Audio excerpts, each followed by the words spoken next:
皆さん、おはよう。 Magandang umaga po. Ito po ang unang balita na mag-usap tayo by Vicky Osawa.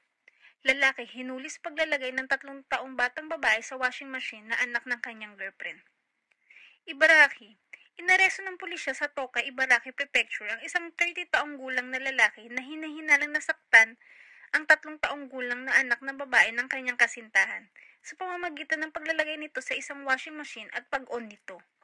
Ayon sa pulisya, inilagay ni Hideki Masui, isang self-proclaimed construction worker, ang bata sa washing machine bandang alas 8:40 ng umaga noong Linggo sa kanilang apartment.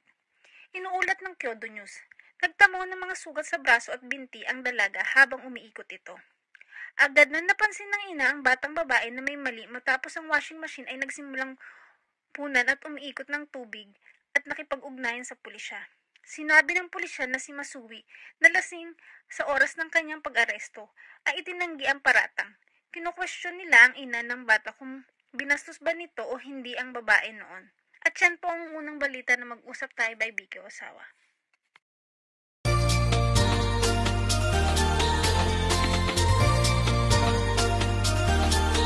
Mga problema at suliranin sa buhay ay hindi nawawala. Tanging kailangan ibay ng puso upang ikaw ay di maging kawawa. Mag-usap tayo at gagaan mga problema nyo.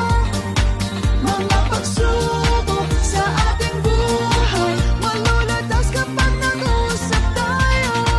Huwag kang susuko sa bawat laban, dito kami hindi Magandang umaga po. Ito po ang unang balita na mag-usap tayo by Vicky Osawa. Lalaki hinuli sa paglalagay ng 3 taong batang babae sa washing machine na anak ng kanyang girlfriend. Ibaraki. Inaresto ng pulisya sa Toka, Ibaraki Prefecture ang isang 30 taong gulang na lalaki na hinahinalang nasaktan ang 3 taong gulang na anak ng babae ng kanyang kasintahan sa pamamagitan ng paglalagay nito sa isang washing machine at pag-on nito.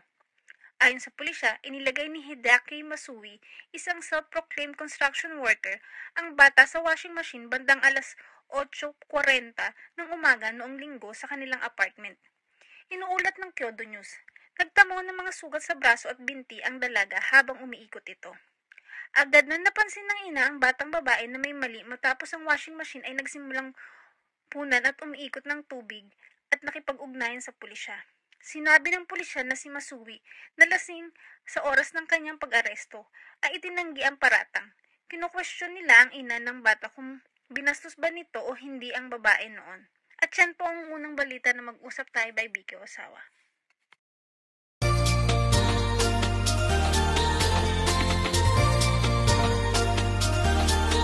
Mga problema at suliranin sa buhay ay hindi nawawala.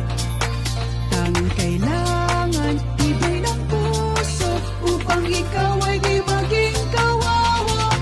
Mag-usap tayo at gagaan mga problema nyo.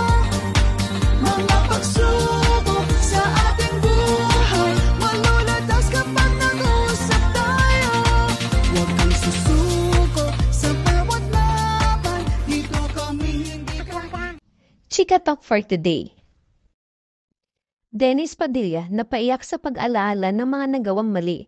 Sinagot ang tanong hinggil sa pagpapalit ng apelyido ng mga anak. Maalaalang 10 years ago ay nag-file ng petisyon si Julia Barreto ang 2 pang kapatid na sina Leon at Claudia. Ito ay upang tanggalin ang apelyido nilang Valdivia at maging legal na Barreto na apelyido ng kanilang ina na si Marjorie. Noong May 14, 2024, nakapanayam ng President hinggil sa isyong ito pagkatapos na exhibitor preview ng pelikulang When Magic Hurts na mapapanood na sa mga sinihan mula May 22. Ayon kay Dennis, ayos lang umano ito dahil kahit ipaglaban daw niya ay wala nang panalo dahil si Julia ay nasa sapat gulang na sa edad na 27 at si Claudia ay 25 na. Si Leon ay nasa 21 taong gulang na din. Tanggap na umano ng aktor kung ano man mga apelyido ang gamitin ng kanyang mga anak at ito ay nasa kanila ng pagpapasya. Hindi rin naiwasan na itanong sa aktor kung itong pagpapalit na apelyido ng kanyang mga anak ay masakit para sa kanya. Oo, that's painful, tatay ako. Walang pag-aalinlangang sagot ng aktor.